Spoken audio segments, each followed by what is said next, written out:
Chers internautes, mesdames et messieurs, merci d'avoir choisi Financial Afrique pour vous informer. En cette occasion, nous avons aujourd'hui comme invité du magazine Financial Afrique, monsieur Ibrahima Thiam. Ibrahima Thiam qui est secrétaire d'État auprès du ministère de l'Industrie et du Commerce, chargé du développement des petites et moyennes entreprises et industries.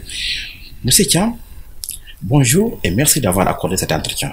Bonjour Monsieur Ba, au plaisir aussi de venir participer à cet entretien de Financial Afrique. Vous êtes nommé depuis 5 avril 2024 au poste du secrétaire d'État chargé des PME-PMI. Alors aujourd'hui, quels sont les points clés de votre stratégie de développement des PME au Sénégal? Les points, ils sont assez nombreux, surtout par rapport à la vision du chef de l'État et par rapport aussi aux orientations du Premier ministre, qui vise un peu à faire de l'endogénisation de notre économique basée sur la production interne, portée en général par les petites et moyennes entreprises et les petites et moyennes industries qui représentent plus de 99% de notre tissu économique. Donc l'enjeu, c'est de voir un peu déjà cette opportunité qui existe, même si il y a beaucoup de contraintes et difficultés liées à les activités qui concernent les PME et les PMI. Donc pour nous, l'enjeu et le défi, c'est d'avoir un écosystème de PME et de PMI capable de porter notre développement basé sur une endogénisation de notre économie, portée aussi par une politique industrielle que notre ministère rapporte et une politique commerciale également qui vise un peu aussi à faciliter le développement de notre tissu industriel par les PME et les PMI. Monsieur le secrétaire d'État, vous savez que l'accès au financement constitue vraiment une casse-tête vraiment pour les petites et moyennes entreprises. Alors aujourd'hui, dans votre département, que comptez-vous faire pour aider ces entreprises vraiment à se décoller exactement? Je pense que pour aider les entreprises, je le dis souvent, c'est vrai que l'accès au financement constitue un élément clé pour réussir un investissement. Mais pour moi, il faut préparer les entreprises à aller à la conquête même des marchés. Et pour cela, il faut une bonne organisation interne de l'entreprise. Il faut aussi une formalisation, une bonne gouvernance également de la structure pour pouvoir être apte à compétir au niveau de la compétition nationale et internationale. Maintenant, pour avoir un financement, il y a des critères, parce que c'est pas gratuit. Le financement a un coût. Et pour tout ça, donc, si vous avez une bonne organisation administrative et interne de gouvernance, je pense que pour accéder à un financement, le problème ne se posait pas. Maintenant, pour nous, nous sommes en train de mettre en place une stratégie de sensibilisation à la formalisation, à la gouvernance des PME et des PMI. Et il y a même une dernière étude de la BCAO qui avait révélé ça. Donc, pour dire juste que, en général, le besoin de financement pour une PME, ça vient en 4e position par rapport même aux besoins d'une entreprise. Maintenant, il y en a quand même certains PME quand même qui ont franchi cette étape et qui sont souvent à une 2e ou une 3e phase d'accompagnement bancaire. Mais la grande partie qui reste, ils ont besoin de cette mise à niveau interne d'abord pour pouvoir être apte et prêt à compétir au niveau de l'environnement des affaires et pour gagner des marchés. Dernièrement, le gouvernement sénégalais a présenté un projet Sénégal Vision 2050. Alors, je peux savoir quelles sont les réformes fiscales prévues dans le cadre de la vision de ce projet même d'ailleurs? Les réformes fiscales, elles sont nombreuses. Si je me réfère à la dernière déclaration du politique général du Premier ministre le 27 décembre passé à l'Assemblée, il est un peu revenu sur déjà le niveau des dépenses fiscales de 2019 à 2024 évalué presque à 2200 milliards comme dépenses fiscales. Il est aussi revenu sur la baisse du taux de pression fiscale pour 2025 de 17,9%. Alors en 2023, la pression fiscale était presque à 19%. Pour 2025, la pression va être baissée à 17%. Donc juste pour dire que il y a aussi une réforme sur le code des investissements pour voir un peu comment élargir l'assiette fiscale et aussi comment aussi faire une taxation dégressive par rapport aux différents usagers, que ce soit les consommateurs, que ce soit les entreprises, les toutes et petites entreprises et les grandes entreprises, et aussi pour voir un peu comment avoir une bonne politique fiscale capable d'aider l'État, capable aussi d'aider les consommateurs et les entreprises à avoir cette éducation financière qui leur permettent également d'avoir assez de ressources pour l'État et pour aussi participer même au financement de notre économie basée sur le financement interne. Je rappelle que cet aspect est important pour l'État parce que nous, dans notre approche de financement de notre développement, nous avons privilégié le financement interne par une bonne politique fiscale, par une politique d'épargne interne capable de surmonter aussi nos dépenses d'investissement que l'État compte mettre en place, plus aussi l'apport des partenaires techniques et financiers au niveau international.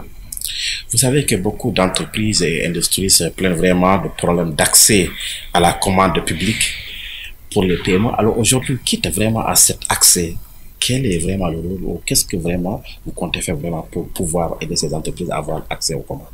Bon, tout le monde le sait, hein, la commande publique, c'est le premier marché pour une entreprise. Si on se réfère aux derniers chiffres de 2023-2024, le montant évalué des commandes publiques, ça tourne autour de 1500 milliards de francs CFA. Et pour ce montant, 75% des marchés sont exécutés par les PME. En valeur absolue, presque 25% des PME exécutent ces commandes publiques. Maintenant, il y a souvent aussi une opportunité, et dans la pratique, on voit souvent pour ces marchés, même si c'est gagné parfois par des grandes entreprises, la majeure partie de ces marchés également sont exécutés par les entreprises sénégalaises. Donc pour nous, l'État est en train de voir comment on peut organiser tout cela pour permettre quand même à nos entreprises de profiter davantage des opportunités de la commande publique. Il y a même une réforme sur le code des marchés publics qui a été établie. Il y avait une discrimination positive par rapport à l'endroit, comme le fait beaucoup de pays, hein, par rapport à l'endroit de notre secteur privé. Je peux prendre l'exemple des 25% de ces commandes publiques réservées aux artisans. Il y a aussi la promotion du consommé local, qui est une institution communautaire. L'État est en train de mettre en place une stratégie nationale de la promotion du consommé local. Même dans les perspectives également, il est prévu de mettre en place un arrêté de la primature. Il vise un peu à encourager les structures publiques comme l'armée, la police, les institutions, les écoles, à privilégier le consommé local. Donc, pour nous, le premier marché pour les entreprises, c'est la commande publique. Mais aussi là également, il y a des conditions et des critères à respecter. Donc, pour nous également, dans nos stratégies d'appui et d'encadrement des PME, comme au niveau de la fiscalité, nous sommes en train aussi de préparer les entreprises à être conformes par rapport aux exigences de la commande publique, en respectant les engagements fiscaux de la structure et les engagements sociaux de les entreprises. Parce qu'en général, un des premiers critères pour soumissionner à un marché public, souvent les gens ils parlent de quitus fiscal. Mais dans le quitus fiscal, il y a aussi certains critères que nous sommes en train de voir. L'État aussi, par rapport aux réformes du code des marchés publics, a beaucoup fait pour aider les structures dans ce sens. Donc pour nous, nous sommes en train de faciliter, de revoir un peu l'offre pour les commandes publiques et aider aussi le secteur privé à profiter davantage des opportunités tout en respectant les critères du marché public communautaire et même national. Monsieur le secrétaire d'État, sur le plan régional également, qu'est-ce que vous envisagez de faire en termes d'harmonisation avec les autres structures d'appui aux PME, PMI pour faciliter le libre échange dans les LCAF? Bon, au niveau régional, beaucoup de choses sont en train d'être déroulées, que ce soit au niveau communautaire et même continental. Hein. Donc, nous avons toujours évolué dans un marché de libre-échange, que ce soit depuis UEMOA, CEDEAO. Après, on parle maintenant des LCAF avec 1,2 milliard de consommateurs. Mais juste pour dire que, je l'ai dit tout à l'heure, l'entreprise, il faut le préparer à la compétition. Parce qu'on ne peut pas aller au marché sous-régional sans être compétitif. Donc, du coup, l'un des premiers pour nous défis est de préparer l'entreprise à être compétitive, à prouver au niveau national, à gagner sa part de marché au niveau national avant d'attaquer le marché sous-régional et même le marché continental. Donc nous sommes en train de travailler. Donc les cadres de discussion existent hein, au niveau communautaire.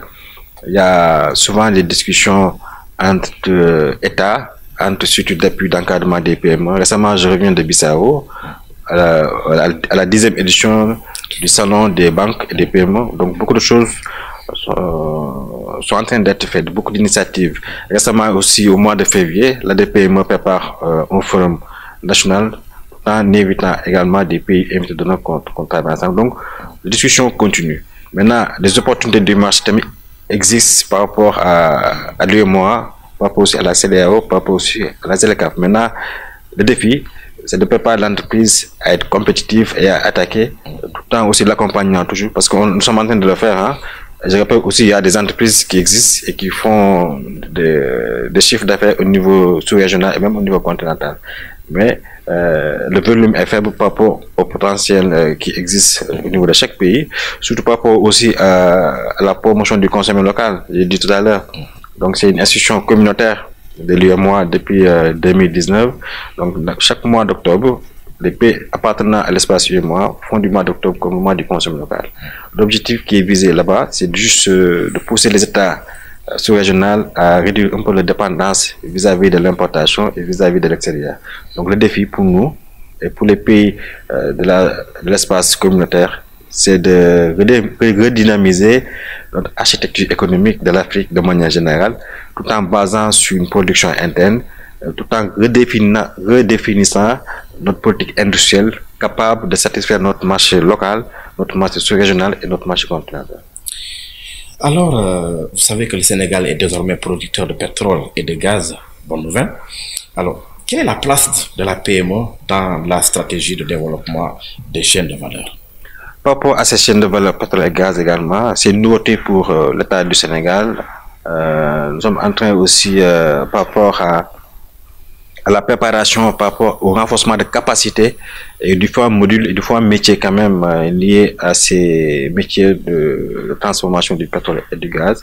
Donc ça a été lancé par des écoles et des institutions de formation dans ce sens, tout en parallèle également par rapport au contenu local. Donc nous sommes en train de réfléchir parce qu'il y a une opportunité qui existe, surtout par rapport au contenu local, que ce soit au niveau du pétrole comme du gaz. Nous sommes en train d'échanger aussi avec nos homologues des autres pays partenaires comme la Mauritanie, et de voir aussi au niveau des ministères industrie, commerce et mines, comment par rapport au contenu local qui existe et qui souvent, les entreprises ne sont pas souvent préparées à aller à la conquête. Mais toujours, les opportunités existent et même dans le contrat qu'on a signé, il y a souvent des clauses qui exigent par rapport au contenu local, par rapport aussi à la prise en charge des entreprises nationales. Donc, le défi pour nous également par rapport à cette chaîne de valeur, c'est d'identifier les différents métiers possibles, d'identifier également les opportunités que l'État aussi va saisir pour accompagner les PME qui évoluent dans ces transformations industrielles, que ce soit du pétrole comme du gaz. Même moi, en tant que secrétaire d'État chargé de ces questions, j'ai pris contact avec certains responsables liés à ces questions. Donc, une séance de travail est prévue peut-être au premier trimestre de 2025 pour voir un peu la cartographie des opportunités propres au contenu local, pour aussi ensuite sensibiliser les PME, les préparer, les renforcer aussi à la conquête de ces opportunités qui existent également. Nous arrivons à la fin de cet entretien. Est-ce que vous avez quelque chose à ajouter? Souhaiter une merveilleuse année 2025 au peuple sénégalais et au peuple africain. Je souhaite aussi que ce soit une année de résultats et beaucoup de prospérité pour notre économie, tout en aussi continuer à sensibiliser que ce soit au niveau des consommateurs, les entrepreneurs, que ce soit au niveau aussi étatique. Parce que nous, en tant qu'autorité étatique, donc on a une vision à décliner. Cette vision est portée aussi par des hommes et des femmes. Mais le plus important pour nous, c'est ce qui crée de la valeur ajoutée. Et là-bas également, c'est le secteur privé. Donc, l'État aussi a cette ambition d'aider le secteur privé à être debout, à être compétitif par rapport aux opportunités qui existent, que ce soit au niveau du marché national, que ce soit aussi du marché sous-régional, que ce soit aussi du marché continental. En tant qu'Africains, on souhaite que ce continent de rêve, que ce continent d'opportunité soit un continent d'attraction, comme on le trouve actuellement, parce qu'il y a beaucoup d'opportunités qui existent. Le défi pour nous, en tant qu'Africains, c'est de redynamiser notre tissu économique de manière générale, faire de l'Afrique un continent de producteurs, un continent aussi de création de la valeur ajoutée. C'est tout pour cet entretien aujourd'hui. Que je rappelle que nous avons aujourd'hui comme invité Monsieur Ibrahim Thiam, secrétaire d'État chargé au développement des petites et moyennes entreprises. Alors, je rappelle que nous sommes à Dakar au Sénégal, c'est la capitale sénégalaise. C'est tout pour aujourd'hui pour cet entretien de Finance en Afrique. Monsieur le ministre, je vous remercie de nous avoir accordé cet entretien. Je vous remercie, M. Ba. Merci beaucoup.